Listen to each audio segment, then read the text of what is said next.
All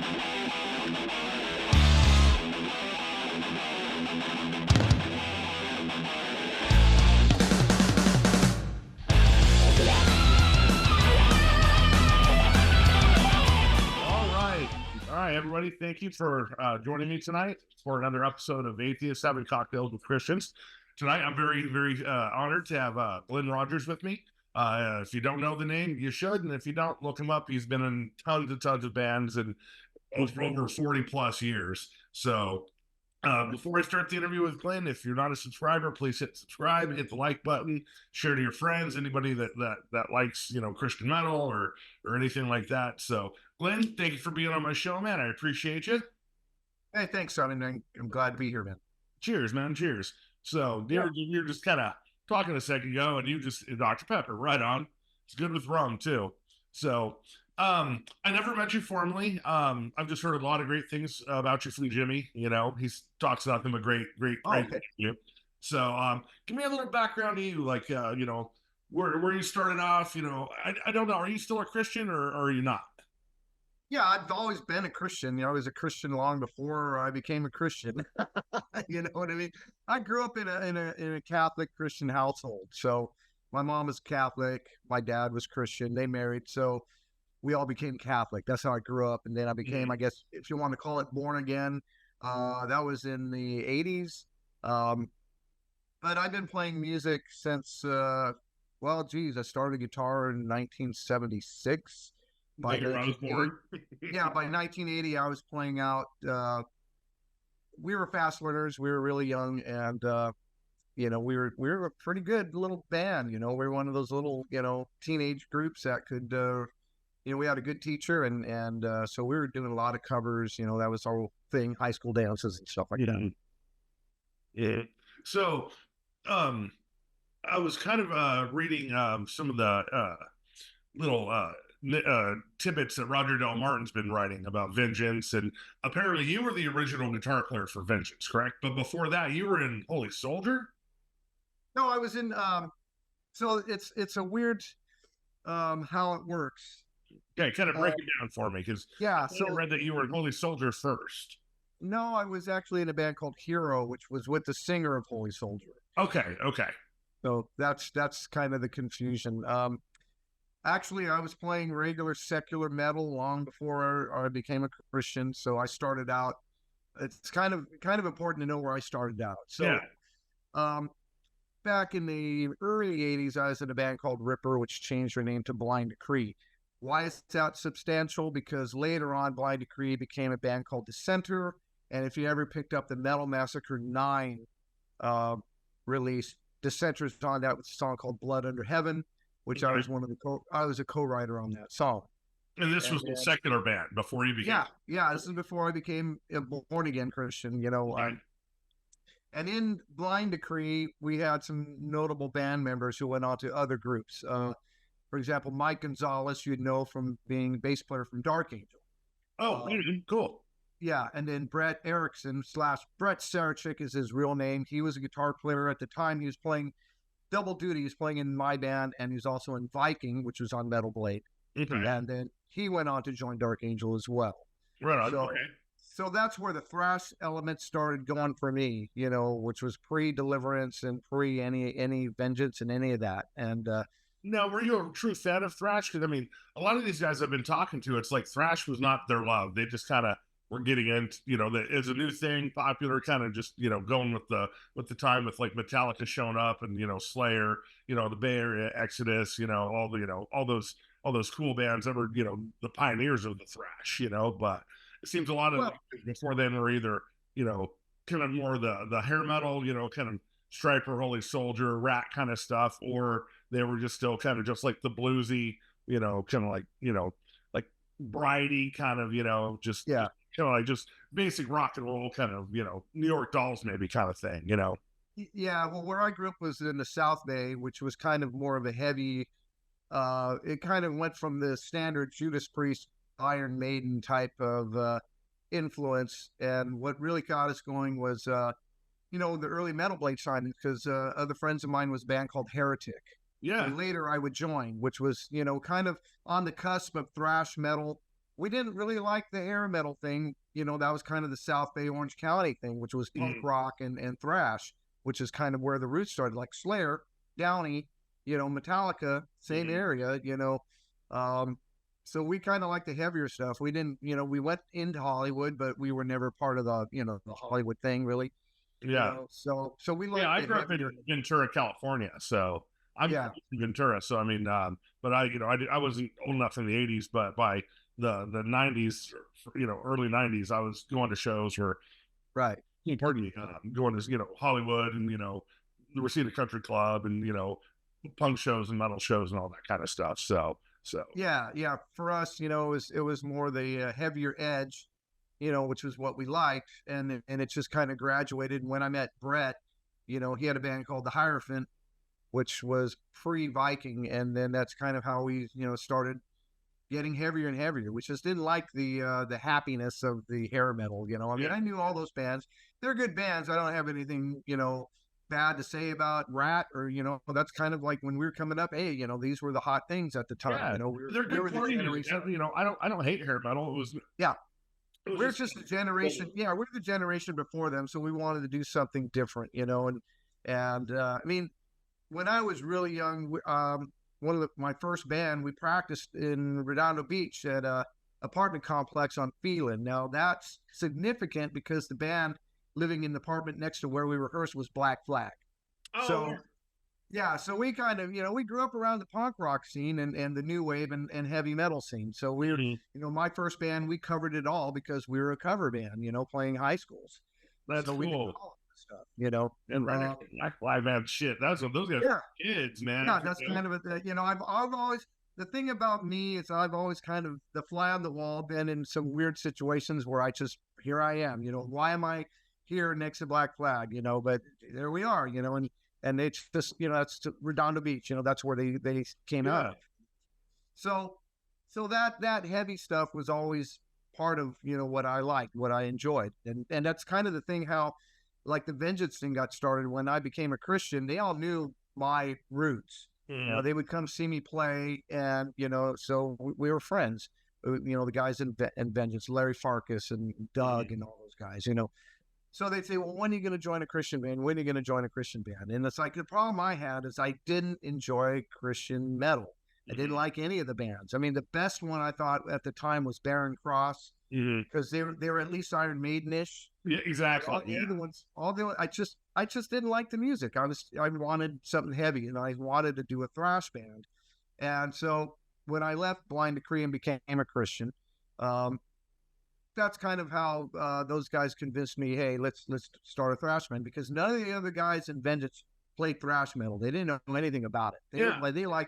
They like Black Sabbath. They like, you know, good old rock and roll. You know, that's Yeah. what they were into. You Yeah, know, I was reading those. I don't know if you've read them, but the things that Roger Del Martin had been posting, and you know, I really kind of was bummed out to find out that, you know, all these guys that, you know, started Vengeance, you know, weren't into that kind of music at all, and no, it I was was the more only one. of a boy band, kind of like, you know, Bob Beamon just kind of put it all together, you know, kind of like Well, Malcolm that's McLaren with the Pistols, you know. So yeah, I was like, man, like, 'cause, I mean, obviously, like, Human Sacrifice for me was, you know, a great record. I didn't like Once Dead because it was way too bluesy, and yeah, and I don't have anything against the blues. It just that's not my style, you know. I yeah. Well, think, see, that's because none of the guys in the band were thrashers. You know, that's the yeah, thing about that's why Once Dead sounded that way.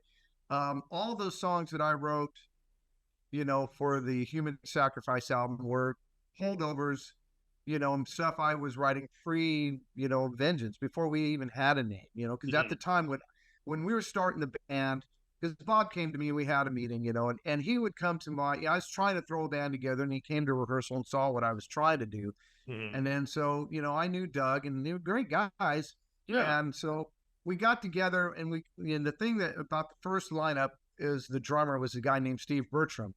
Now I harkened back to another band called the Hierophant that Brett was in. So Steve became a Christian. So the Hierophant drummer, who was a thrash drummer, myself, a thrash guitar player, with the two bluesy guys. mhm, But that was the foundation that got what became Vengeance Rising going. mhm, And at the time, we didn't have a singer. Um, and I didn't want to be a lead singer, but I could sing. I could do thrash metal. I could sing in key. And so I started writing lyrics and said, okay, until we find the singer, I'll do it just to get through rehearsals. And so those songs I had lyrics for, and I would sing them. Yeah. That was the beginning of the Vengeance thing. Before it, like I said, that name came after I was long out of the band. Yeah. So how that happened was, we had a issue with our drummer, and they didn't want him in the band anymore. And I'm like, we need a thrash drummer. I said, I'm siding with him. So it kind of divided the group. And so the band really kind of just broke up. And so that's when I left. And at that time, I just left the Christian music altogether. I joined the rock band and went on tour and did an EP with the band called England 402. So, which no one really knows about this band, but that's, it was an offshoot band. I played with the keyboard player who was in kind of side guys for Steppenwolf, and he had his I don't know how many Steppenwolf bands there were, but he was in that. And so I just wanted to get a session gig. So that's what I was doing with that. And then that's when I met Robbie from Holy Soldier when they were doing their demo, and we became friends. And when he split, that's how he contacted me to join Hero. So that's kind of the thing, how it turned out. And then I was in Hero for a brief time. We did 2 songs on that record.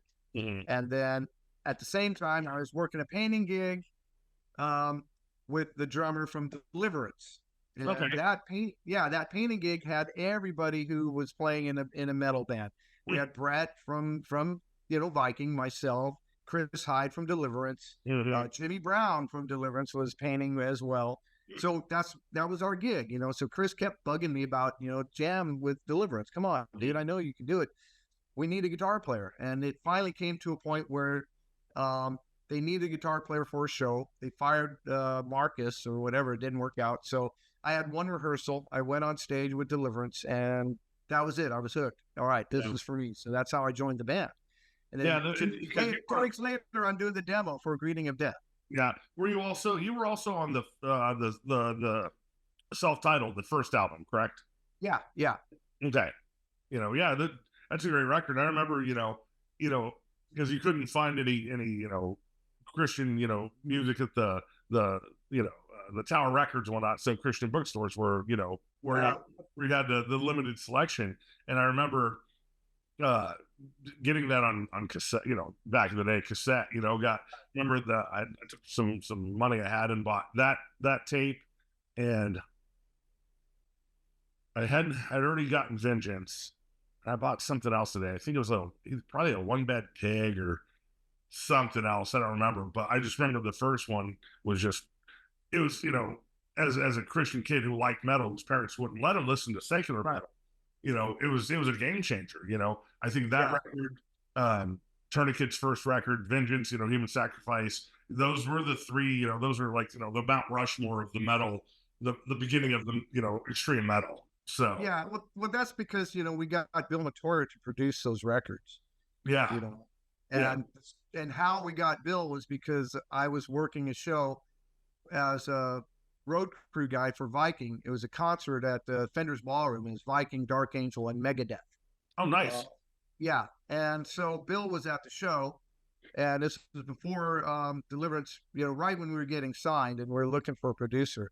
And I knew Bill, because my buddy's in Heretic. He's did everybody, so so I saw him backstage, and I basically talked to him. I said, hey, we need a producer. Would you be interested? Yeah, sure. All right, no problem, Glenn. And I got him hooked up with the label, and that's how he became, the Christian thrash metal producer. Yeah. That I was the connection that got him in. Because Jimmy was telling me when he started Deliverance, he was only like 15. So yeah, he was young. He was like 18 when I met him, and I was already 21. So yeah, he was young. And actually it's funny because Jimmy came to one of our Vengeance rehearsals when he was in kind of putting Deliverance, going through the lineup change again. And he showed up because at the time Deliverance was more of a they had more along the lines of melodic metal, more Queensryche and Striper sound in the very first lineup, and then he graduated into the thrash world as well. Yeah. And so I remember him showing up to a rehearsal. We were looking for singers, and then there's some rehearsal, people would just come by and say hi, you know. Yeah. He was there. That's the first time I met him. Um, and yeah, so that's kind of the tidbit there, you know. Okay. Well, then what happened? Why didn't you stick around with Deliverance? I mean, obviously you were the guy that had a little bit as. I'm not saying this disrespectfully to any person I've talked to, but you know, like I said, you have obviously a little bit more of the credit of.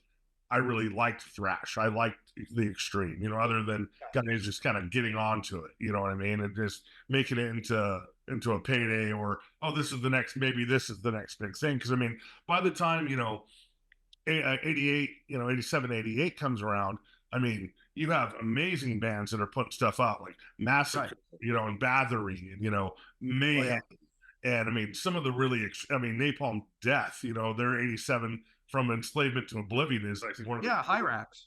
yeah, Hyrax.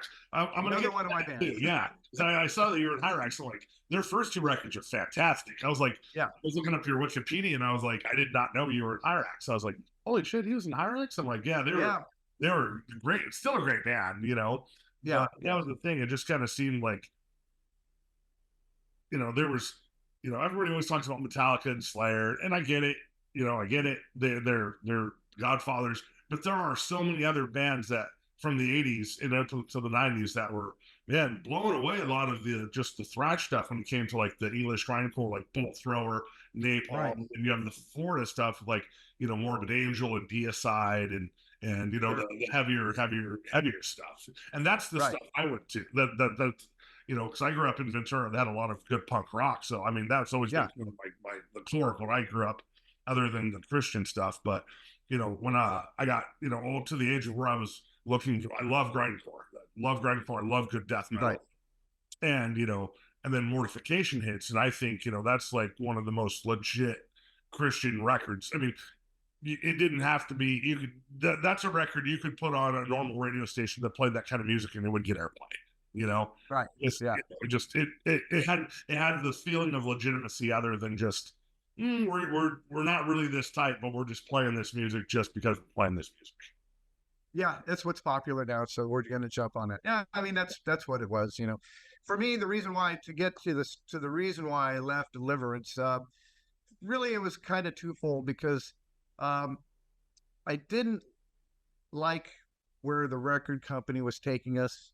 I didn't want to be on a Christian label. And When we signed with Intense Records, the idea was they had the Medusa, Enigma, Metal Blade distribution, that we would be in the regular stores because, like I said, most of my friends were already on Metal Blade out records. You know, like Brian from Heretic, you know, Brett. You know, they're either out or on Combat. You know, that's where I wanted us to go.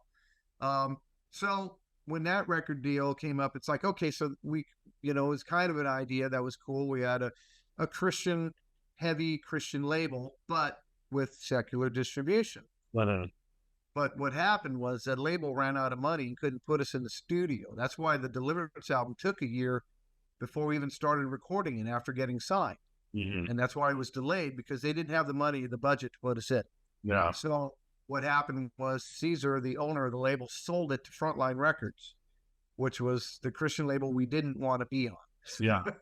Yeah. When I interviewed Jimmy, he went into that a bit too. And then just, you know, I mean, I guess it's kind of one of those situations where, you know, it's either this or nothing. So you might as well just get it out there and try the best we can. Yeah. And for me, you know, I was kind of like, you know, this is not where I want to be. And, you know, I've been in the business longer than the other guys in the band. And I knew a bad thing when I saw it. Yeah. Sorry, but it was. And so I was also at the time being recruited by a friend of mine in a band called Steel Vengeance, which was signed to a French label called Black Dragon Records. Okay. So I just basically said, you know, I'm just going to excuse myself from this and go back to playing secular metal, and which is what I did. So I left Deliverance and joined Steel Vengeance, and pretty much it was a lineup that I kind of helped put together, and you know, kind of just, you know, we did that, you know, and that band, you know, we did all right. You know, we toured with Sabotage. We played in Ventura Concert Theater, right in your old neighborhood. Yeah, I used to work there. That's I used to be security guard there. Yeah. Yeah, I worked there from the time I was 18 till I was 20. Yeah, yeah, love that place. I love that place. Well, Yeah, so I when did you two were seeing albums. the writings on the wall with not wanting to be on a Christian label, I mean, Yeah, what was your true perspective of the Christian music scene back then with, promoters and doing shows and, the bands that you were, I mean, obviously down there was, Deliverance, Vengeance. I mean, obviously the Crucified came down and played, right, kind of 10 right. shows with you guys. But, it just got up about 3 weeks ago. I interviewed Alan Aguirre from Scattered Few, and Right. they were playing a lot of shows around there at the time. But I mean, that's the thing. Tourniquet showed up like in '90, so I mean, and they Yeah, were they were later. They were Holy later. I Danger remember. before that, which I don't know anything about. I've never heard it. Yeah, But I mean, just what was your? I mean, like obviously you being a musician playing in the secular realm, coming to the Christian realm, and going back to the secular realm. yeah. What do you think the biggest differences you saw between playing with a secular promoter versus a Christian promoter, and just the entire inner workings of it itself?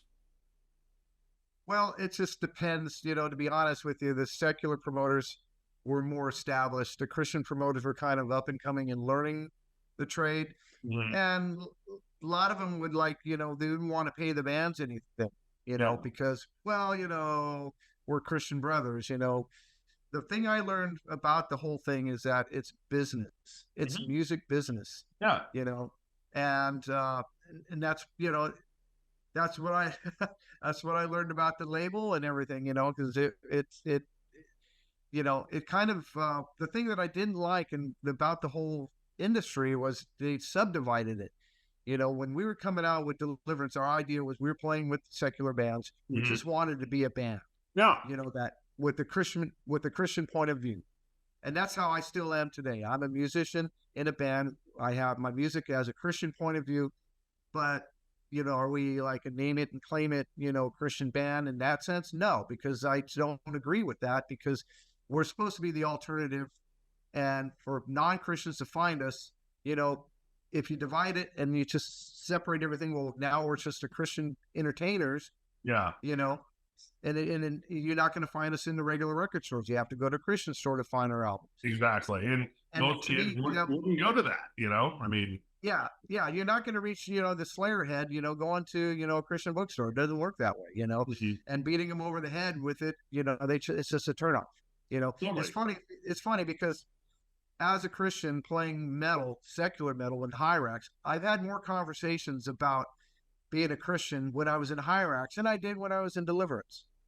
You Huh. know, I guess yeah, that would make sense because to somebody who knows Hyrex's, legacy and what they're about, and then, talking to somebody who's a Christian, it's just kind of like, was it ever an issue with, whether your belief system or moral compass or integrity or whatnot, or was it just like, these are some guys that are playing some great music I'm friends with, and I can make a living playing music and it's not affecting my spiritual journey?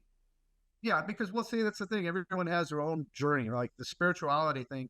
For me, it's always been a personal thing. I've always grew up in it. It's always been in me, Mhm. and I've never, the thing is that I don't like and I didn't appreciate was when I became a Christian, suddenly it was like, the magnifying glass on who are your friends, Mhm. what music you listen to, and, the pointing of the fingers, and stay away from that guy because, I didn't agree with that. It's like, my friends are my friends. Like the same guys I grew up with playing, in Heretic and all these bands, I remain friends with. I wasn't going to disown my friends Mhm. because, they didn't believe what I believed, you Yeah. know, because I mean, that's not how I grew up. It's not how my parents, taught me, you Yeah. know. Well, So for me, yeah, everyone gets a chance. You know what I mean? and for So me, being that young, enthusiastic Christian, because I was born, I was raised in the church, and and so by the time I'm like, 10, I found Striper, and I still like Striper, man. I think they're fucking yeah, talented guys. You know what I mean? right, It's right. not music that I think their music's like Motley Crue and that kind of stuff. It's timeless, just good music. I'm Yeah, yeah, gonna they're only hear, talented guys. yeah, very There- very talented. There's a lot of great, talented Christian musicians. I just played a festival, Elements of Rock, and some great bands there. And the message is good. I mean, I agree with the message. But sometimes I think the employees, kind of take it too far with the judgment. And that's where I'm like, you don't reach anyone by doing that, and to me, what was the point? If I'm going to be in a Christian band and only play to Christian people, Yeah. okay, that's great. Then I'm an entertainer. Yeah. You know? Well, and the thing is, for me, going to those Christian shows, like, going to see Carmen or Petra or whatnot, you know what I Yeah. mean? Like, and I'm not dogging them anybody's talent. People like what they like, but it felt so Ned Flanders. You know what I mean? From Yeah. Yeah. and that's Yeah. not, as a young, rebellious kid who still wants to be a Christian and do the right thing by his parents and by God, still trying to find your identity when you see something that's secular and you like what that is, but then you're ashamed of it because you don't want your friends to, or your parents to find out, or hurt God, or any of those Right. other superstitions that go on with it. So therefore you're trying to always, you know, it's like an alcoholic drinking non-alcoholic beer. You know what I Yeah. mean? You want Yeah. the beer, but you don't want the hangover and the repercussions of drinking the beer. Right. So, Exactly. That's a good analogy, man. But I you mean, I know, get, like it is kind of how you're growing up. I mean, I was the son of my father was a police officer. So I've got a Catholic Christian family. Dad's a cop, right? yeah, And so it was a lot of pressure, of living life good and stuff. And when I became a musician, they supported it, and thank God they didn't really, come down on me hard about it. They saw that was my passion, yeah. so they let me go with it. But like I said, I mean, with back to the Christian music thing, I mean, there's a lot of great bands that are out there. I just think that when they subdivided it that's kind of it really, really, really kind of put a damper on careers, on people getting out there.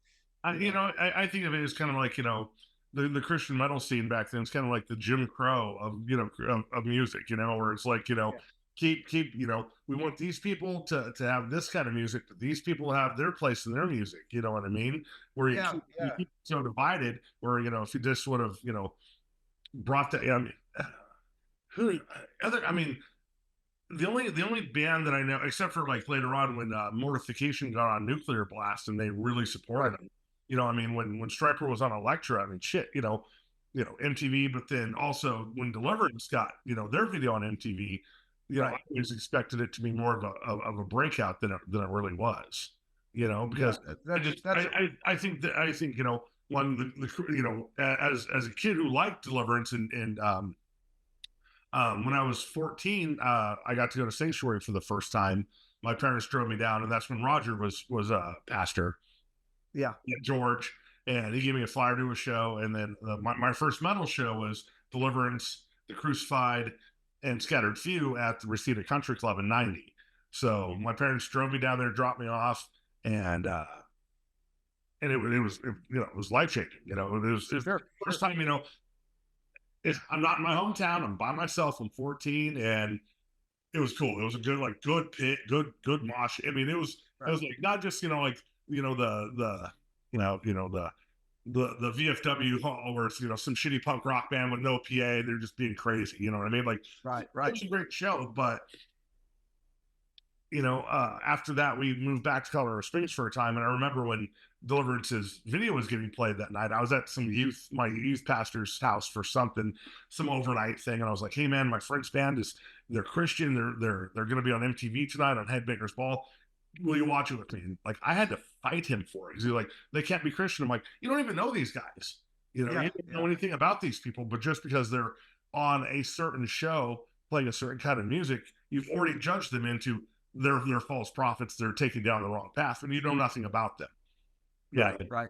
So Well, that's that's kind of the thing about why for me I've always been back and forth with the scene. It's yeah, just it's why I left it for a while, for a long time, and hooked up in Hyrax and Heretic, and to me it's just about getting the music out there. yeah, I when I write, God's with me when I write. He gave me a knack. He just did. I can't explain it. Even like with my band Primal that I'm playing with now, which is, predominantly a full Christian band, but our bass player isn't. mhm, So that's why I don't claim, we're a Christian band. we're a band with Christians in it, and we're in charge of, of the message, which is in the music, but we just don't beat you over the head with it. I think people are smart enough to read the lyrics and understand, and see where we're coming from. I don't know, man, because I'm on the Christian metal board, and day after day after day, I see people like, hey, is it all right for me to listen to this band? Are they Christian enough? And I've posted so many times, I'm like, dude, if you like it, just listen to it. It doesn't matter. It doesn't matter if they're singing about Jesus or, Krishna or Satan or anything, because it's, in my opinion, it's all make believe. So it doesn't matter. Just enjoy the music. If it's a good band, have a great time. I mean, there's some New York hardcore bands I love. A band called 108 and a band called Shelter, and they are total Hare Krishna hardcore. Right. And great music, great lyrics, good message. Then there's, it just bums me out when these people are like, can I listen to this? Am I not going to be accepted if I listen to this? Will you make sure that you're validating what I'm listening to? People, it doesn't matter. Enjoy the music. Go for it. Yeah, that's the thing. It's like people are people. Yeah. I think it could be like confidence issues too. A lot of people like looking. Is it okay? Is it okay? You know what? I mean, your heart. If you're strong enough, your heart tells you what's okay and what's right and what's wrong. If you don't like the music, you don't have to listen to it. But if there's something about it, it's all right. I mean, I still listen to secular music. I listen to all kinds of music, classical music. I mean, I'm a music fan of all genres. Thrash is kind of where I got my name.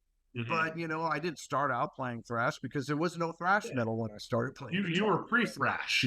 Yeah, I mean that's the thing.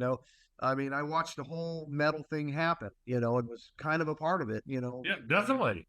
Well, the crazy thing is, I remember seeing a video one time, and I don't know his name, but he's the bass player for Body Count. It's a black gentleman, and he was in Tourniquet for a while. Yeah. I can't remember his name, but I saw some clips, and I was like, I think I looked familiar. Then I was for some reason I looked up some Body Count, and I was like, holy crap, man, that's that same guy from Tourniquet. I mean, that's the thing. I mean, obviously, going from Tourniquet to Body Count is a big jump in ideology. Yeah, it is. But I mean, I have friends in there. Like Juan, the guitar player, is a good friend of mine. From Body Count. Yeah, he was in Evil Dead as well. I mean, I've known him for years, since the early Evil Dead days. And then when I was in Hyrax, we toured and played shows with them. That's cool. Yeah, I mean, so I've known those guys. I mean, I did. We've all kind of got around. I did security for Body Count once back in the Ventura days. This is maybe, the same, maybe a couple years after their self-titled came out. And I think Evil Dead was their second record. That was a rough fucking show, man. That was a violent show. That was like some of those days getting home at night going, 4 a.m. going, am I getting paid enough to deal with these people? Like, yeah, I get you. It's like the Suicidal Tendency shows back in the day. You remember those? I'll tell you the quick version, but it's on my other podcast. I was talking with Jimmy, or one of the other episodes. When they came to play the theater one time, and my manager Richard was like, "Hey man, Suicidals tonight. You see these guys, don't fuck with them. They're part of their crew." I'm like, whatever. And I always liked working for security when there was pits because I'm a big guy. I like moshing. That's just what I was into. Right. And so shows happening. These like 3-4 SA dudes start fucking with these little punk rock kids, and I'd had enough. And I got into it with him, knocked a couple of them out, threw them out. End of the show, I'm getting ready to go out the front, and my manager pulls me aside. He's like, "Yo, man, you're not going out that way." I'm like, "Why?" He's like, "They're fucking outside waiting for you." I'm like, "No, they're not." So I go look, and I'm like, "Holy shit, they are." So I had to go sneak out the back, go around the block to the park, and then sneak to my car so I could get the fuck out of there. Yeah. I also worked at Tattoo Asylum on Venice Beach. I'm a body piercer back in the 90s, and yeah, man, like people don't realize, man, the Suicidal crews and all the Venice Beach guys were not fucking around back then. They weren't. They would mess you up if you were in the wrong place at the wrong time. Yeah, those are some shows, man. They were fun. It was fun. That was the day. I'm going to be 48 in a couple months, and I'm just like, Man, I did security from the time I was 18 till shit late 20s. So Oh, geez, yeah. I was like, oh, even before that, I mean, whenever we didn't have work at the theater, we got farmed out to like we'd go work shows at the Roxy or the Whiskey or the Troubadour, So I mean, it was Oh, yeah. one time doing security for White Zombie Pantera at the Whiskey. That was a hell of a rough show. Oh, yeah. Yeah. Back that was right when Vulgar Display of Power came out. That was Oh, sure. yeah, that was a rough night, but but yeah, but that's cool that you're able to say that because most people that I'm talking to, except for Jimmy, I'll say this, and I mean Roger. I've interviewed Roger Martinez a few times. Were you close with Roger? Did you know him at all? Not at all. Not at all. I knew Roger. Um,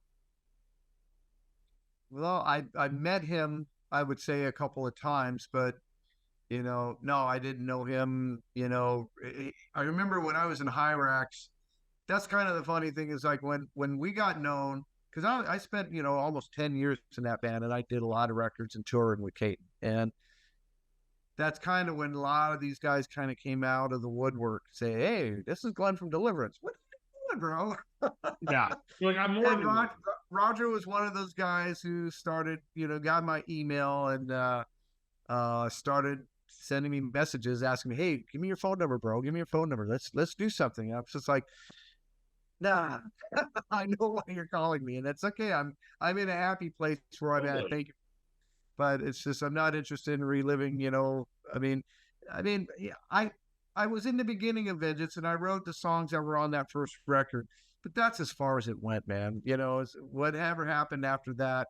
Yeah, well, it's on your Wikipedia. It says you were in that reunion show, the one you were in the Once Dead. I did the Once Dead thing because they contacted me. Well, how that happened was they had one of those reunion shows, and Doug reached out to me. Hey, will you play it? Come up and do like the songs you wrote, and then it turned into we'll play a couple more songs, and I ended up doing the whole show. Yeah, and then they just it was kind of when I had hiatus from Hyrax. I did the Once Dead record, and which they actually did a record of new songs. Yeah, songs. Most of them I wrote. It's called. So it wasn't just them rehashing the two albums. It was new material. New material. Yeah, we did an album called Visions of Hell. Oh, yeah, and the production kind of I don't know what happened. Again, things didn't work out, and I just bailed. I go, this isn't for me. Well, when they did the reunion with Scott, I mean. Right. Ultimatum's a cool band. Scott seems like a hell of a nice guy. I've watched a lot of his, stuff on YouTube. I just didn't dig his vocals with Vengeance doing those songs. I didn't think they worked. I mean, unfortunately, Roger, Martinez had such a distinct voice, Yeah, but he also ran it through an SPX 90, which it's true. It's true. But I the rally thing, Yeah, but I'm just saying for Scott. I mean, like he's held tracks with that. He had tracks long before tracks. I just didn't.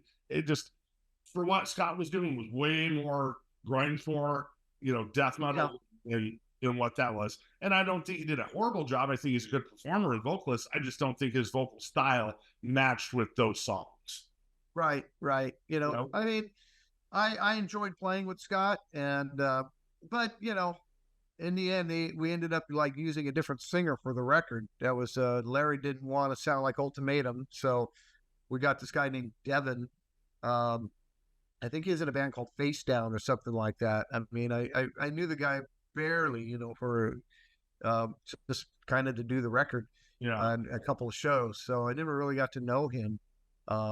But he was more modern sounding vocalist, and more modern take of grindcore metal, whatever you want to call it. He kind of did that thing. But Roger had a distinct thing going on with his voice, and you got to. I mean, the thing that people didn't realize with Vengeance, the beginning, the idea when I was in the band was not that type of vocalist. My favorite singer at the time was John Bush. I wanted an Armored Saint type. Oh, yeah, Armored Saint, yeah. Right? That's what I heard. That's what I wanted, and I kind of thinking about, the personality of the guys in the band. You know, when they heard Roger, they just thought, oh, it's gross, it's horrible, let's get him. You know, kind of as a joke a little bit, but that's how it was. You know, and it kind of turned into that. Because if you look at their careers after, like in Die Happy, they didn't even want to deal with that type of vocals. They wanted what they love, a bluesy, hard, Really. high tenor vocal. And You which know, is why I think I Happy was not. Like I said, music is subjective. I didn't like the record. I didn't care about Die Happy. I didn't buy the record. yeah, I listened to it for 2 seconds at the Christian bookstore. I said no, thank you, because it was bluesy. If I wanted to hear blues, I would go hear blues. If I want to hear metal, I want to hear metal. You know what I mean? yeah, yeah. I mean that's kind of, but that's their roots. You know, Yeah, that's the thing and about I'm that. not disrespecting that. That's fine. Go Yeah, do that style. That yeah, jackal southern, whatever. That's just not my thing. Never has been. Never will yeah, be. yeah. Exactly. I mean, that's not That's the thing. that's not my cup of Metal tea. had been evolving so much. I mean, by that time, I mean, you had death, obituary, Yeah, suffocation. You had punk stench. Then you had all the good like industrial bands coming out like Godflesh and yes, Mustard Seed. I mean, there was so much cool and intense music coming out between 87 and like 95 that right. you didn't I didn't at that point in time, because I pretty much started questioning my faith around 16 17, and by the time I was 18 I was pretty much an agnostic, just saying Right. what I've read from what I've experienced in life, I don't believe this anymore, until by the time I was like 24 is when I really became just more of the, all right, this I'm not agnostic. I'm saying this is my atheist stance. I don't believe this. I'm not going to believe this. There's not enough proof for me, you know. Right. So therefore, that's kind of the stance I took by that time. And then, Sure. so it's just one of those things where by 16, 17, I didn't need the Christian bookstore anymore, because I was working and pretty much on my own and doing my own thing. So I could go buy whatever music I wanted. I mean, I even remember getting Christian metal, my mom not digging it, and taking my tapes away because she thought they were evil. Right. And Yeah. I'm like, we bought them at the Christian bookstore. How the fuck can they be evil if they're from the Christian bookstore? I always said this to a friend of mine, to friends. I'm like, if there is a God and a Satan, I think it would be the most hilarious thing, in my sick, perverted, sense of humor, that Satan created Christian metal just to deceive all the Christians. I was like, that would be the ultimate, like, I mean, seriously, because here's. Yeah. I read this with when Roger Del Martin was writing his book thing, and this really, really bothered me, because I don't really believe in Christian metal. I don't believe in it. I think it does exist, but I think a lot of it is a sham, because he was talking about going to see was it Slayer or Venom or somebody, and this is before Vengeance, and they're wanting to sound this. Bob's like, all right, man, Bob Eamon is like, we got to go send you guys out to the darkness, so you got to prepare, you got to know what you're doing. So they go see Venom or Slayer, and I remember Roger Del Martin writing, is like, the music was intense and creepy, and I could feel Satan in the room, and and then the music started, and the first lyric is, by Satan's hand, death to something, whatever Slayer says. And Right. I couldn't stay. I had to leave. I'm like, then don't be in that kind of fucking music. Like this music was not made for Christians, I believe. It's secular music that I think that Christians are adapting. And I'm not saying everybody, but I'm saying a lot of it is to make money, because they're jumping on bandwagons. And I'm not saying that there aren't believers in that realm of music that are not, Right. they're not phonies or fakes, but I think, it's kind of like Christian pornography. You know what I mean? Like, there's not a Christian pornography, because it's such a secular thing. I think metal is just metal, punk is punk, that kind of thing.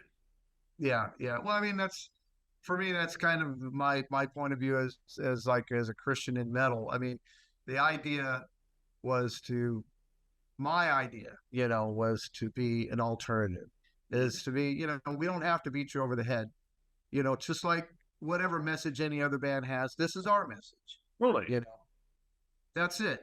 Take it for what you want. And if it reaches you, it reaches you. If it doesn't, well, then it doesn't. But, and that's the whole thing. It's like the Rush song subdivisions. When you divide it all up, well, if people might need to hear that message, isn't going to hear it because, they're not even going to venture on the other side. You know what I mean? So that the whole idea for me was to play with the Dark Angels and to play with the Vikings and Heretics, and which we did, and that was the idea. Now for like going into the darkness and checking out the scene, I was never part of what those guys were doing. Yeah. It's like, to me, what the music was about energy and power. That's what we like about metal. You turn that guitar amp to 10, you hit that chord, and you're just like blown away by the sound. Yeah, for metal, it was always the intensity with me. It was the but also the thing about about metal, in the days when I was watching it come up, it also became a thing of who could outdo the other. One heavier. Oh, we're gonna be heavier than them. Oh, our lyrics are this bad. Well, we're gonna make them worse. Our album covers are, yeah. Suddenly you got Cannibal Corpse. You know what I mean? And then it's a caricature. It's kind of a joke at a certain point. Oh, and definitely. There are those like I don't want to say the word Satanist bands, but they are Satanist bands. I mean, there are people that are true Satanists, where right. My definition of Satanism is more the Anton LaVey, where it's just a humanistic thing. It's just, it's just a word to say we're not this, we're anti that, I mean, what's that? Shit, I just had them in my head. Behemoth. Like, if you've ever, Behemoth are fucking amazing. And they put on an atmosphere of a very intense darkness. Same with, early Mayhem and early Burzum and not Dark Angel, Dark Funeral. That's where I argue the most, where there's these, Christian unblack metal bands. I'm like, how the hell are you taking black metal and trying to make that Christian? Because that is the antithesis of evil music. Because I mean, that's exactly what it was created for. Was all these European bands that had been ruled by Catholics burning down churches and making evil music.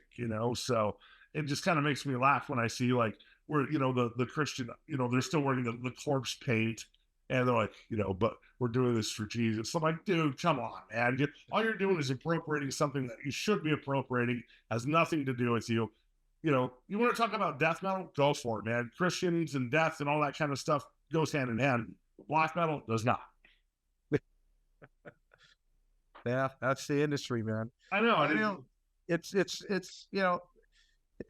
I guess the thing is, some people, they like the elements about it, I mean, we all took little bits and pieces as we were growing up as musicians of riffs and styles, and we all incorporate it into what we do. We're, no one, the thing is, dude, nobody's original. Nobody. All right. The first thrash bit, nothing. It's all comes from someone before you, Yeah. So, I mean, like ripped off Diamond Head. That's where their sound came from, was ripping off Diamond Head. Exactly. I mean, like theatrical music started in the 50s, man. I am the god of hellfire, all that stuff. It's entertainment, man. And that's where I think most people, secular or Christian, just take it too seriously. Well, there are a lot of people who do, and I see some of their points sometimes. But it's like, again, it comes down to, how do you judge yourself? Are you strong enough to like, I know what this is. I don't have it doesn't bother me. It's not going to rule my life.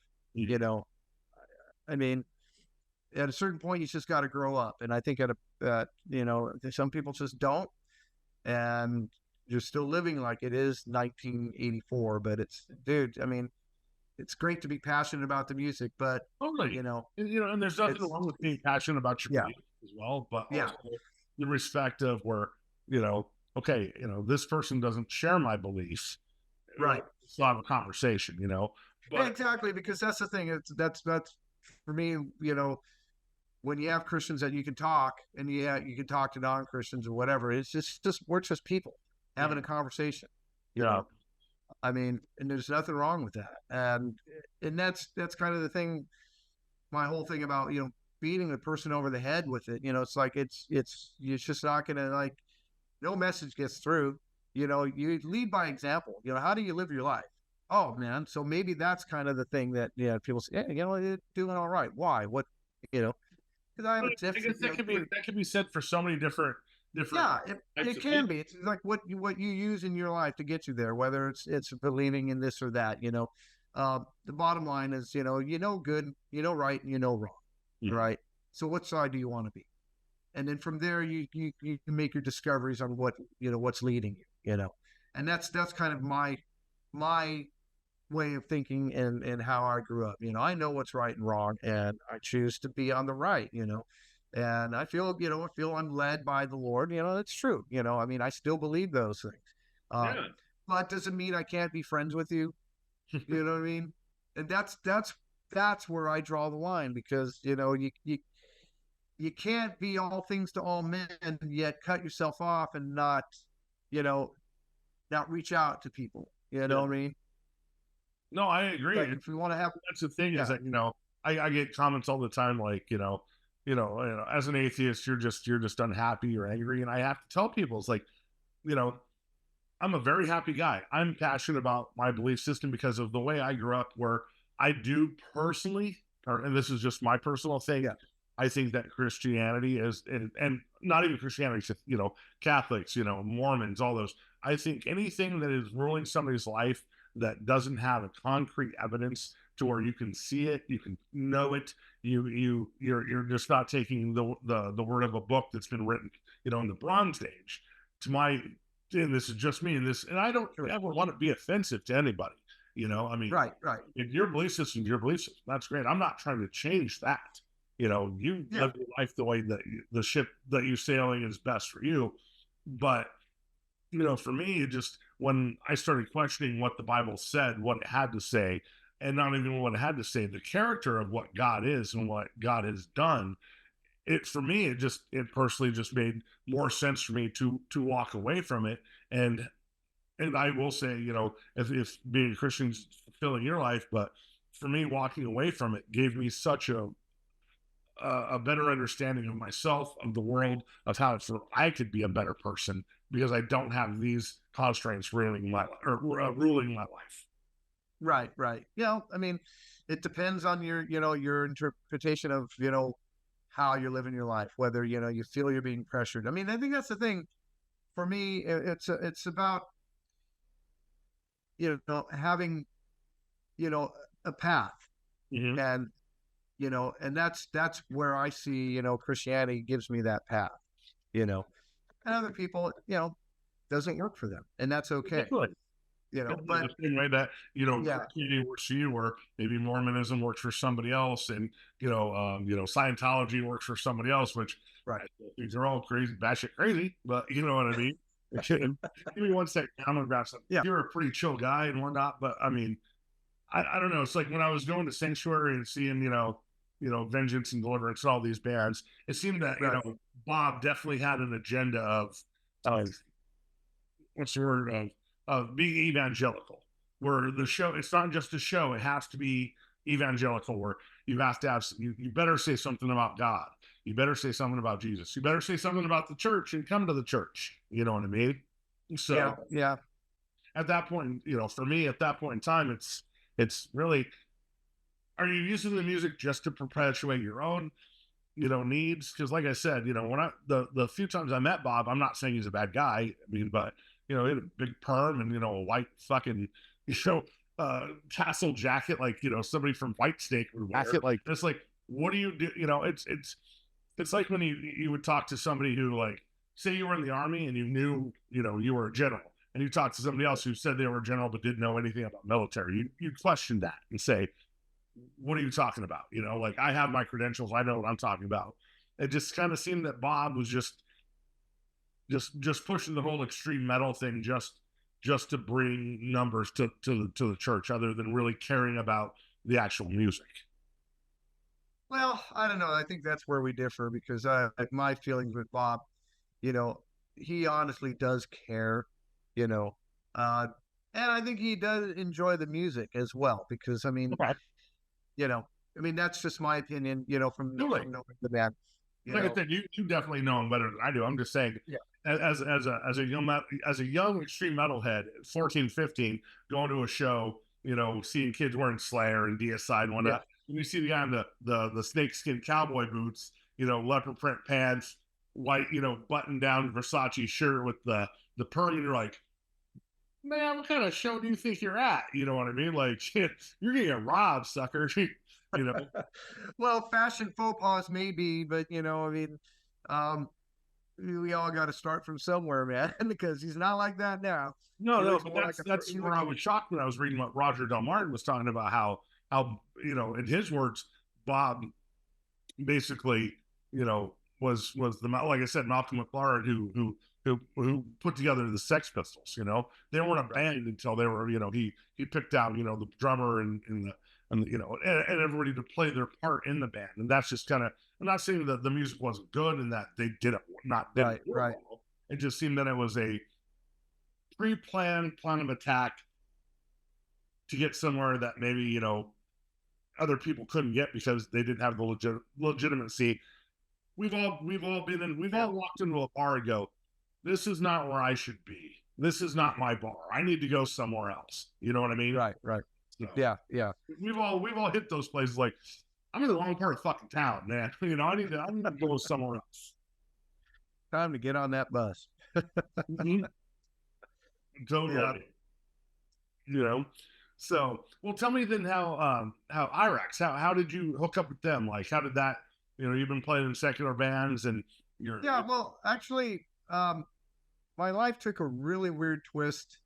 After I left Steel Vengeance, I gave the music business a break and I went back to college and just decided to live life, and then I decided to try different music, so I was doing a kind of a bluesy rock band called Max Glam Jam. We did an album that never went where it had a Brian from Deliverance singing on it, and and my bass player Cesar Sergati from Steel Vengeance, and actually he's in Primal with me now playing bass. Nice. And it's before social media, so no one heard about us, no one cared, so that kind of came and went. Yeah. And then I just took a long time off, and it wasn't until I actually moved to Boston for a couple of years and was working, playing in a rock band there, but I was working in the technical, computer industry there. Okay. And that's kind of where I got my start in what I do actually for a living, working in high tech. And so I moved back and from Boston because I lost my job. Said, thanks, go home.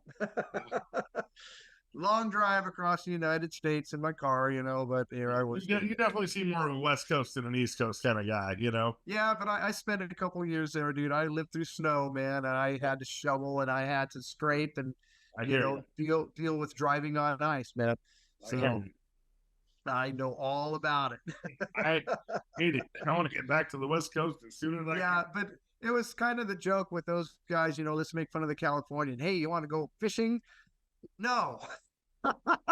Yeah. I know what you're trying to do. And no, I'm not an outdoorsy kind of guy.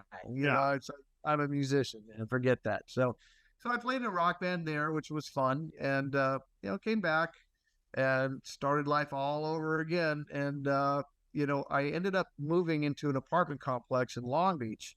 And my neighbor below me was friends with Caton. And they would come over and visit. And, so I got to know Caton. And that's how I met him. And then he was looking, they just did the Barrage of Noise EP, and they're revamping the lineup. And I said, hey, Caden, I used to be in the band Deliverance, remember? And he knew Deliverance, he worked in all the record stores. So so he heard it, and he knew from Bill, and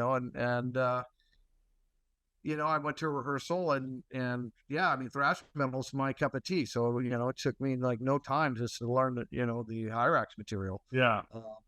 So a lot of the first two records and the Barrage of Noise material, that's all there was, and I think they did the the El Diablo Negro EP was out as well. Okay. So we did that stuff.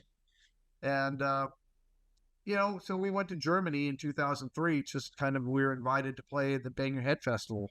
Nice. Kind of a thing they did, like they took old Metal Blade bands, like the band Bitch came out with us as well. They played as well, Betsy. And so, uh, next thing you know, we're playing in front of like, 5,000-6,000 people, Cool. we're like, and then that's when the wheels started turning, the guys from Destruction were coming by to visit. And we were Oh, doing a lot of good press. band. Good band. Yeah. Yeah. We toured with those guys. And, Bottom so, Destruction, the European Big Four. I can't think of the other two right now. yeah, Creator, Tanker, Creator. Destruction, and Sodom. Yep, yep. All bands we played with. That would have been a fun. That would have been a fun show. Yeah, yeah. So when I came back, we came back from that Germany trip. Suddenly, the floodgates started opening because we had a really good set, and that's where I met Jorge, my current drummer in Primal. He joined Hyrax for that trip as well. So, we decided, well, what are we going to do? Things are kind of bubbling, so we need a new record. So that's when we started working on the New Age of Terror. Okay. And so a lot of that material, I would do the 4-track demos, and a lot of it was carryover from my time in Deliverance. Okay. So there was a lot of riffs that were actually going to be Deliverance songs. Yeah. Well, and sorry to interrupt, but then you come back to Deliverance years later. I don't have any of the new records. And yeah, me and Jimmy talk all the time. I've been in Vegas a couple times last year. We get together, we hang out. His wife is amazing. Helen's a sweet woman. We have a good time. But like the last record I really dug from Deliverance would have probably been either River Disturbance or Camelot and Smithereens. Right. When he kind of was bringing back the thrash, it's not that it's bad. It just didn't hit me the way that like, the self-titled Weapons, what a joke, right. You know what I mean? So yeah, well, I have my opinions on that, to be honest, because when I joined, it was after the fact. He called me up, and when they did Subversive Kind, that was the one I was on. Okay, that one I don't mind. I think that one actually was the best of the new stuff that was done. Right. Hear what I say? I just yeah, his heart really wasn't into that. Yeah. Those records were kind of forced on him to do. From my conversations with him, they're good albums, but yeah, for me, I don't listen to them either. It's like I have, like what I had a certain way that I write, and when we did Subversive Kind, I was too late to the party to really kind of be a part of the writing process.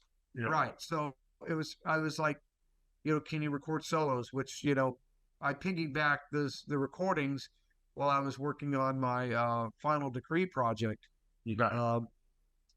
So I'd take time and I'd take the tracks in the studio and do the solos for Subversive Kind and send them to him. Mm-hmm. So I never got a chance to really work with him and kind of be a part of their songwriting process. So I think it's a great album.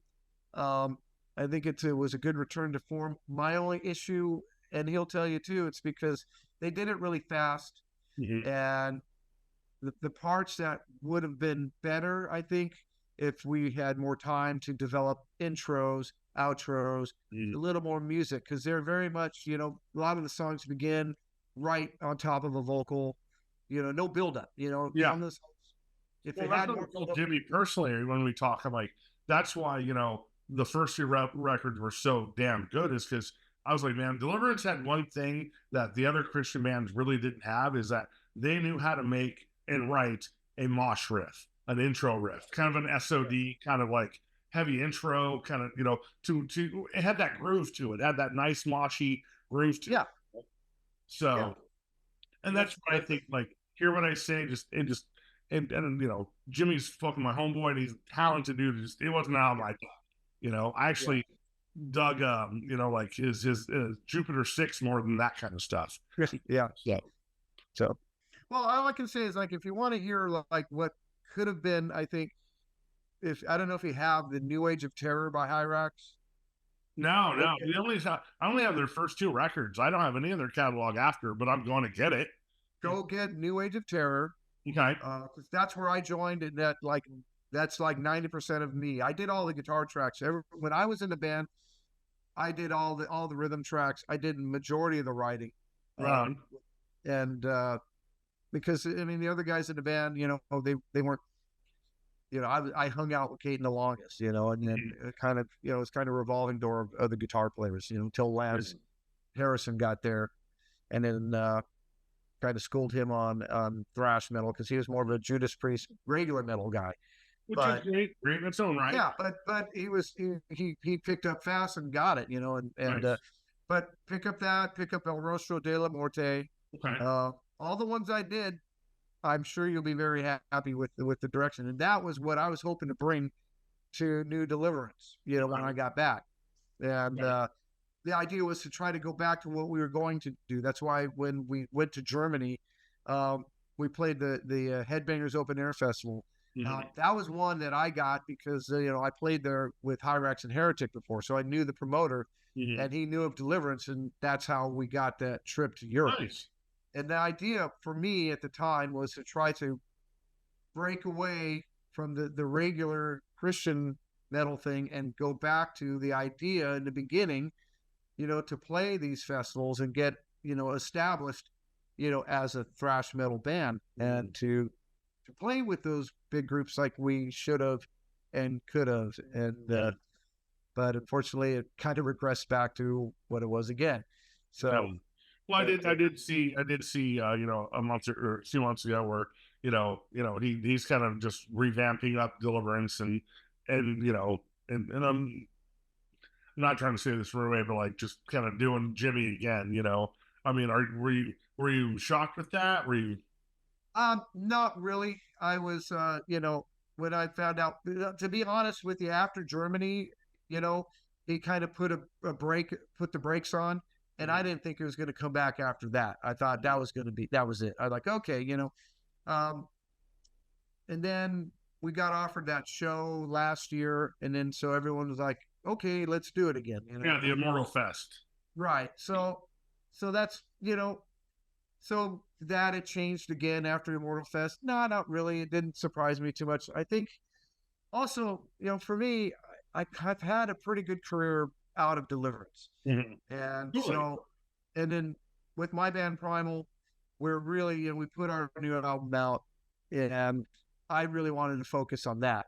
And to divide my time, I just couldn't do it anymore, really. And it's just kind of like, what, I'm just going to stick with this.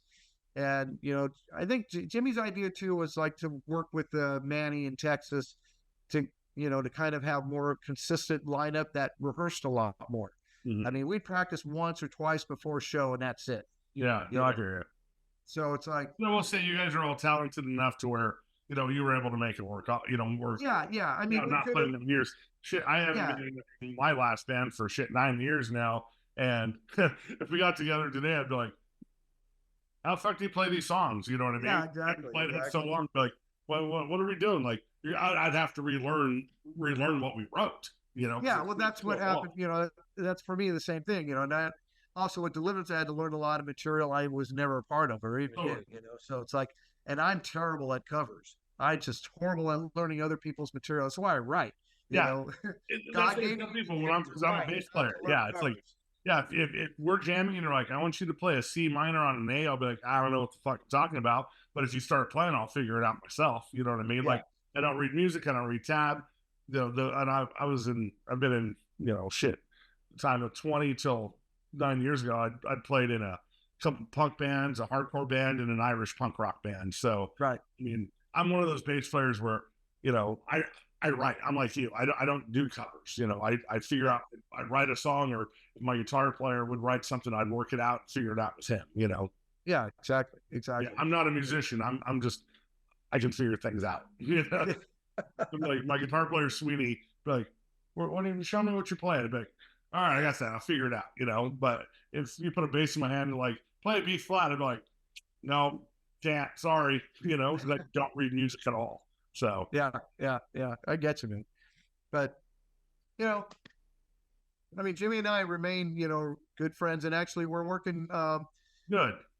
we're going to be working, my last conversation with him was like, I don't need to be in Deliverance for us to keep a musical language Yeah. going.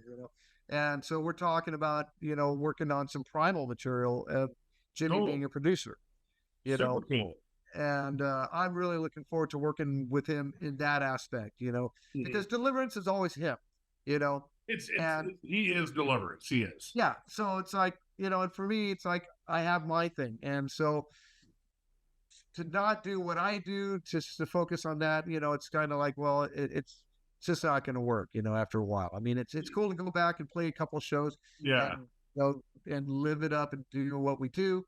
But honestly, I mean, I put myself as a writer as well, and, making my records and doing what we want to do. So I think teaming with Jimmy as a producer, I think would be very interesting to see the different take musically we can come up with Definitely. using, me as, the songwriter, and him as a producer. So I'm looking forward to that. You guys are all very talented musicians. So, Yeah. as long as the respect and the creative process is available to go where it needs to go, I think some great. Exactly. Like I told him from the beginning when I came back, it's like, whatever you want to do, boss, I'm cool with it. It's like, however long it lasts, I'll ride. You need me, I'll be there. If you don't, it's all good. And I don't take it personal. I stopped taking music and band stuff personally a long time ago. Yeah. You don't need to get butthurt about it anymore. It's just music, That's it. Unfortunately, in the realm of Christian or secular, it's the business. People are you have to put up money. People, they want to return. People want to get paid. It's a business. That's where I've always kind of really had a problem with Christians calling their band a ministry, because for me, ministry means it should be free. I should never have to pay to hear the word. You know what I mean? Right. I see what you mean. So therefore, when people are like, this band is our ministry, I'm like, then don't charge me fucking $10 for your CD. You know what I mean? Or whatever. You know what I mean? That shit should be free because you're trying to minister to people and get the word out. So that's where I think a lot of people have problems and maybe have conflictions being in the Christian music industry, because right. Ministry, or is it just business? And then they don't want to just admit that the business side of the ministry is going to be dirty and ugly. Well, it's like I said, from my aspect of it, it's business. It always has been. Totally. But I mean, you're also a much older and started off in a much different time than very young kids that are, inspired and wanting to do something. And when they, that's the thing. When I first became, joined a Christian band, the idea was, we're going to save the world. Yeah. We didn't think about money. We didn't think about, it being, we're going to get a record deal and suddenly, I think that's kind of the thing that happened. Everyone is suddenly, kind of, hey, I like being a rock star too, So, yeah. I mean, it's all being, it's just your own being human, Oh, totally. And I think there's a lot to be said too, where a lot of people don't want to admit it, but they enjoy that feeling of celebrity, of being somebody on stage that people recognize. Oh yeah. And are attracted to. And but if you don't care about that, then you just show up in your Sunday clothes and stand there and don't move. Totally, I agree. I'm just playing guitar. If you're going to start walking around and putting on a show, it's show business, and there's nothing wrong with that. There's nothing wrong with, there's nothing wrong with Christians being entertained by other Christians. It's okay. Not at all. But I kind of though for us, when I hear like harken back to the ministry thing, I don't. For me, I never felt I was qualified to say that. You know what I mean?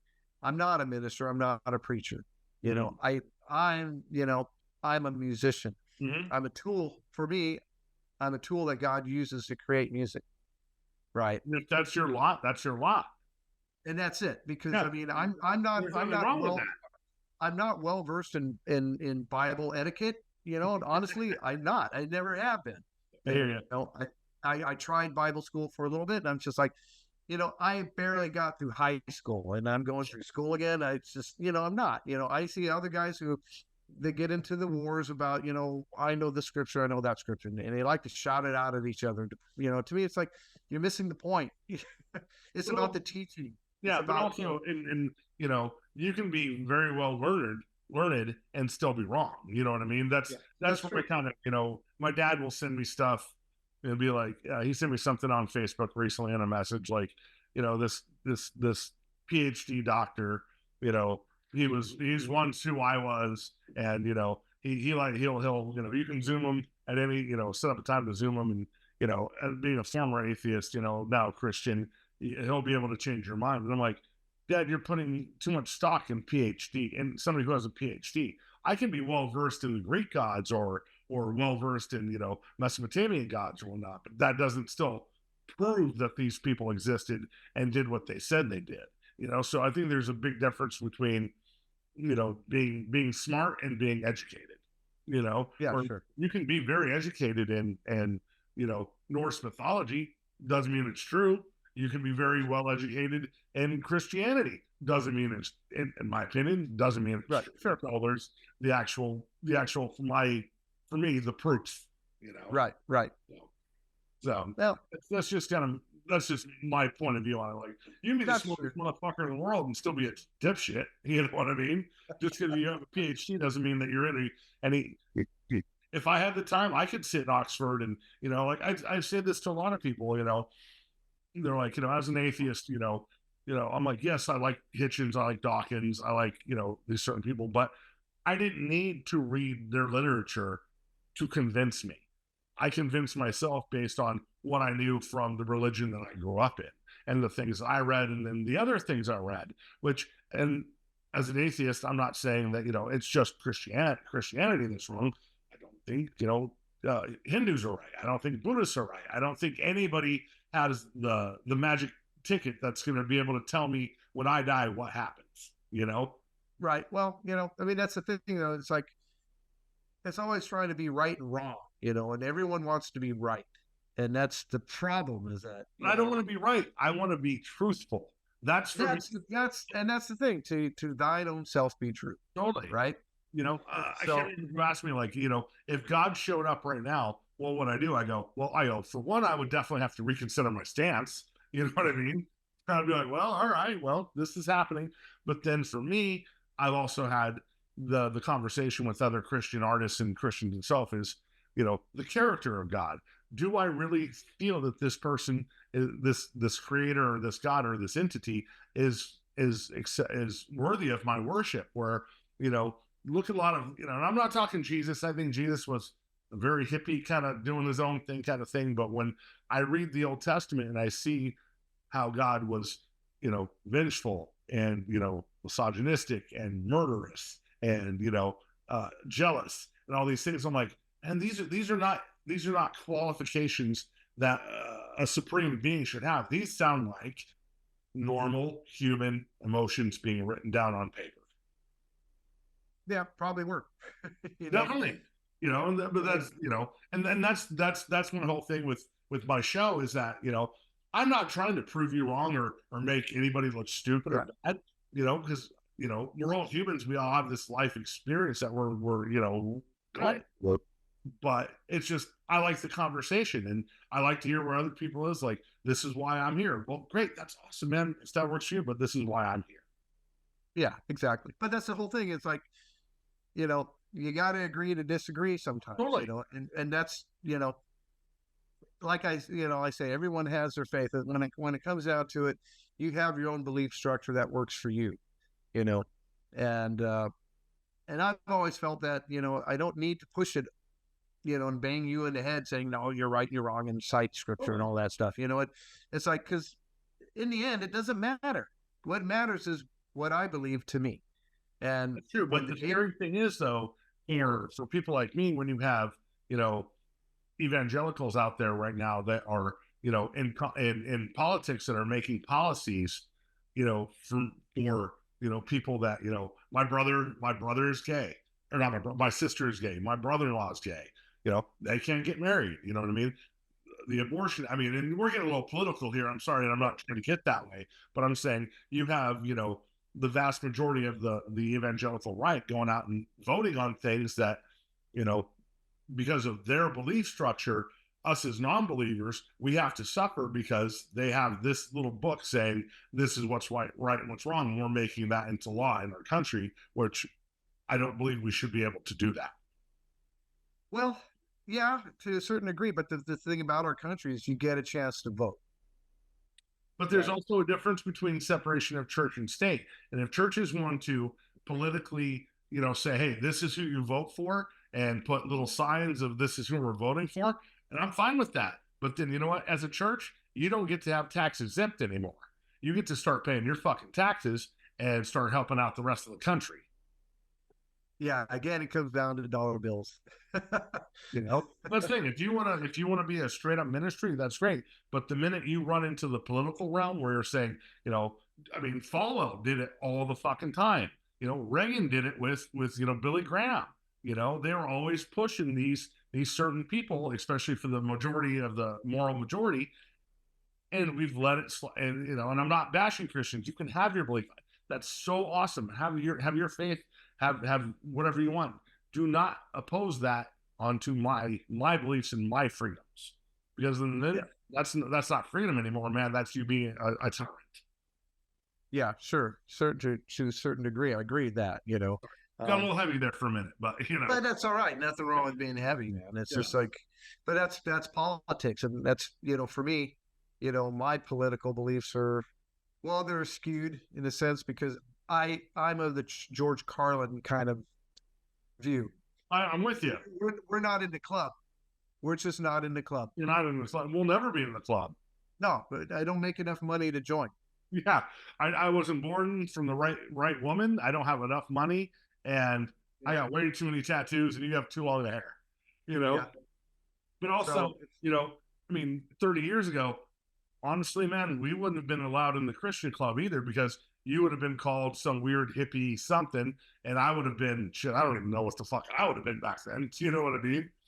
Well, that's the thing. It's like, that's what was the appealing for me about Sanctuary at the time was, it felt welcoming and open to, to everybody. Because, like I said, I grew up mainly Catholic, but like I said, in my household, we had both sides of the fence because, my dad's from Texas, all right, and my mom's from Missouri. And so Irish Catholic and Baptist. Oh, shit, Irish Catholic. Oh, damn. That's right, And your dad was a cop. Holy shit, man. Yeah, exactly. So stereotype all on its own. Oh, dude, we had it all, man.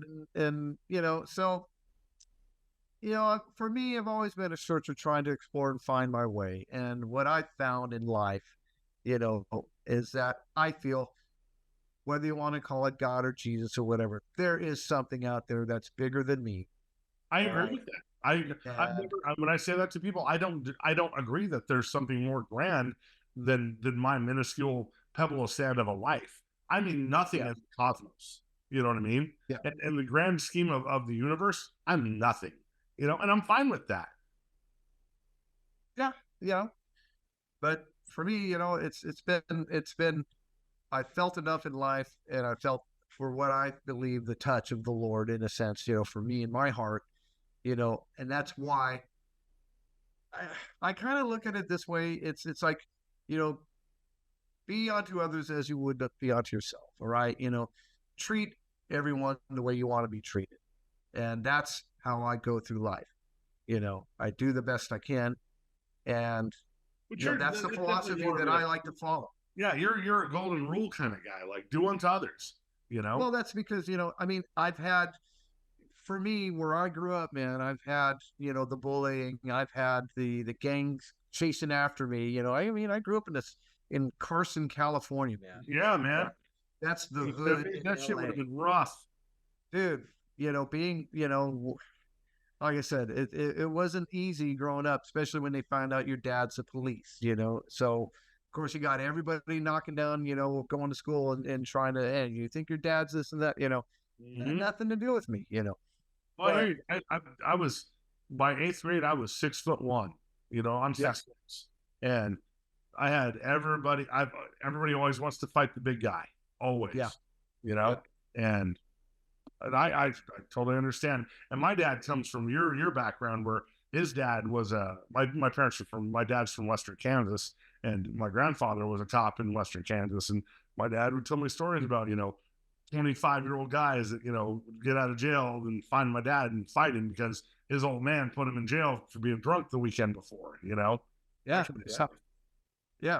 Oh, I get it, man. I get even growing up, in Ventura. I mean, we weren't South Central, but we had a lot of, we had, the right, about 10 minutes away, the Colonial Crips. We had Bloods. We had the Avenue Mafia. We had serious gangs. I went in my junior high. We had serious gang members. In eighth grade.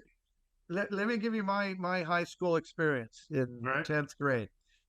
So I'm playing in the high school jazz band. I'm a guitar player, All right, cool. So I have to take my guitar tune from school every day, So I'm walking home from school with my guitar. Really, the guitar has nothing more to do with what happened to me. So I'm just walking, and along the street pulls up this old Chevy station wagon with these gangbangers. They pull out a shotgun, they pointed at me, and they said, "Bang, you're dead, white boy." Yeah. And then they drove away. Just like that. That's how I grew up. I hear it. I hear it. So the fact is that they didn't pull that trigger, that they just let it go, tells me that there's a God watching over me, buddy. I agree, man. I've been through some crazy things in my life where, I'm like, man, I don't know what's looking after me, but whether it's luck, karma, fucking Buddha, fucking Lucky Charms guy, I don't care, man. That was cool, man. Whatever happened, like I didn't, I did a lot of crazy shit in my day. And I always say this, I was talking to my 13-year-old the other night, and she's like, "Dad, have you ever been in jail?" I'm like, "Yep." "What'd you do?" I'm like, "I'm getting into that with you." I'm like, "I've been," just know my wife and I have been together for 27 years. This year we'll be married 25 years. And she bailed me out of jail so many times. The last time I got bailed out from bondsman, they let her sit on my lap and take a picture like us going like this, because they knew us. You know what I mean? So no, I hear you. I didn't grow up rich. I grew up poor, and I grew up rough. Yep. Yep. So I mean, but also I think, maybe there's something to be said for things, whatever adversities you have in your life, man, they only make you stronger. I think, and I'm not saying I want kids to be, shotgunned and whatnot, but I think kids today need a little bit more adversity than they're used to. Yeah, they do. I'm a dad, so I got a daughter who's a teenager. So, how's your daughter? She's 16. Nice. Yeah, I have a 13-year-old and a 22-year-old. So yeah. So she's finding her way. She's in the drama community, and my daughters, they both were drama dorks. Yeah.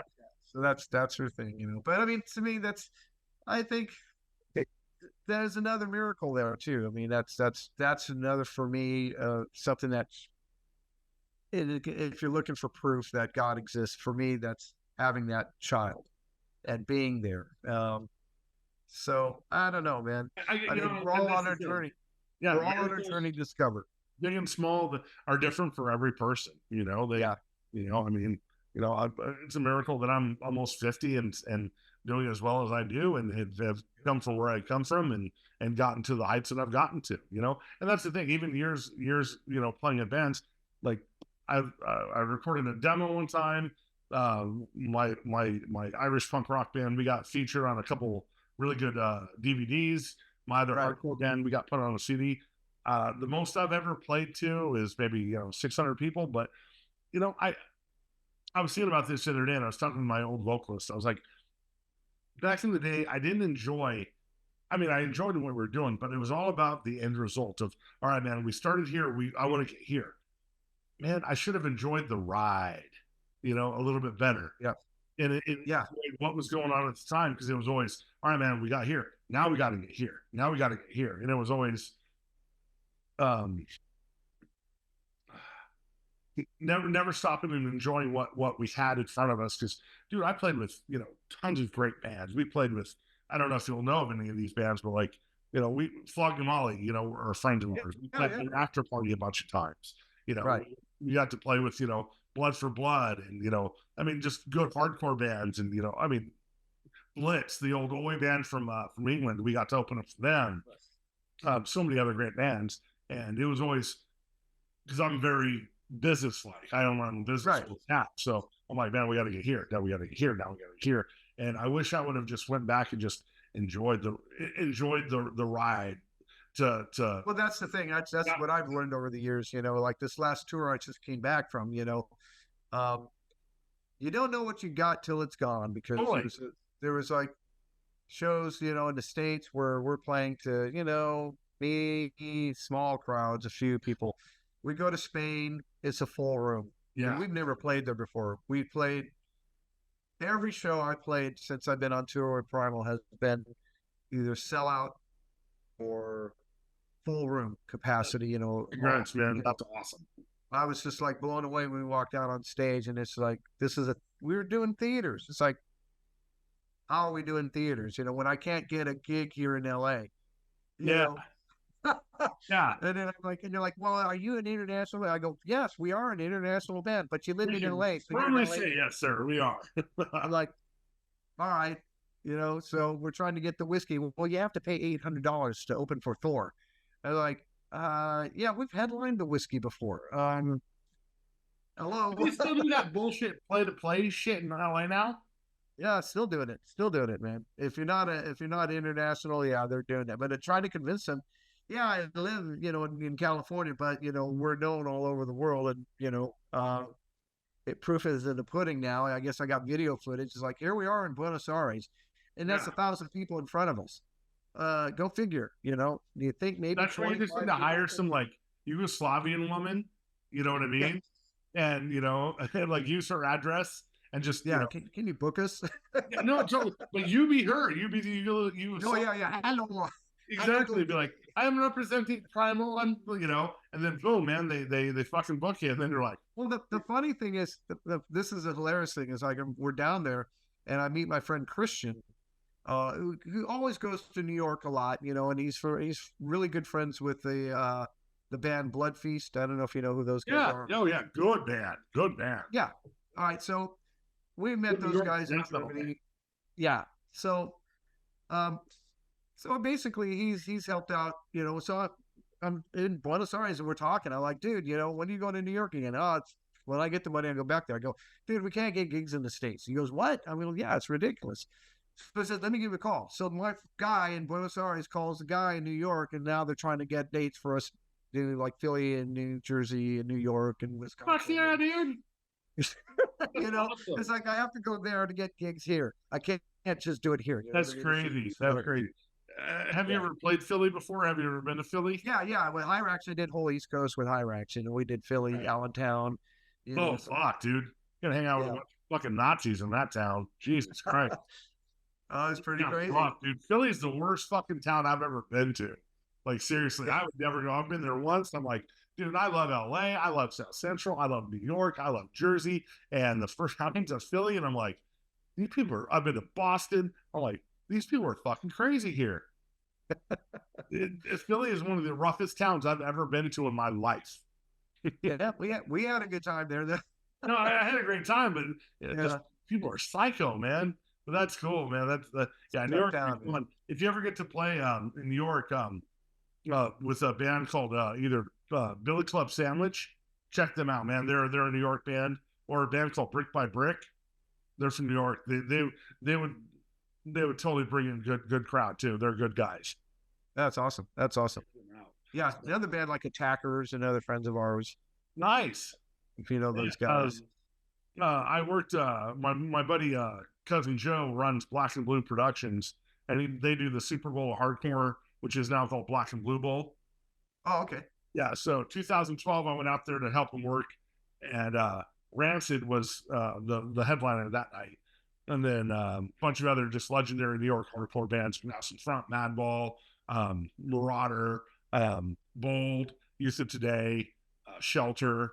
And then the next year went out when Judge got together and did a reunion show.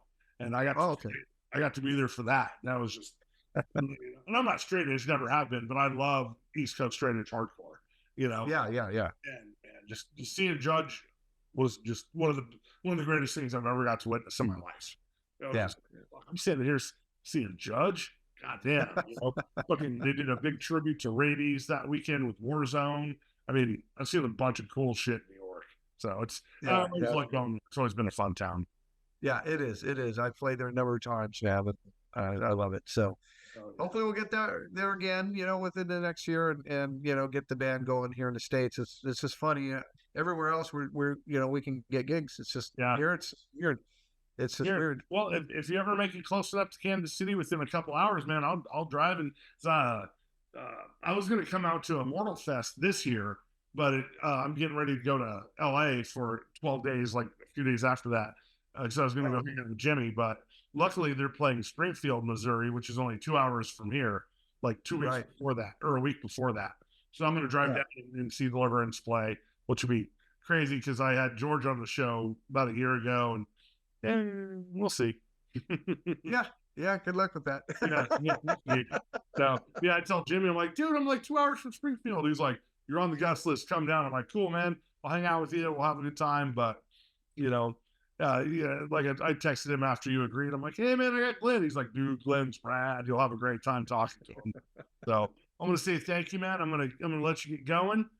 All right, gotta go make tacos. That's Taco Tuesday for me, man. Yeah, dude, get some tacos. I appreciate it, man. Thank you so much. All right, bro. I get this edited and up, man, I will let you know, brother. All right, sounds good, man. I'll share it, man. Thanks so much. Yeah, no problem. You have a great night, buddy. All right, you too. Take care, man. Sure. All right, bye-bye.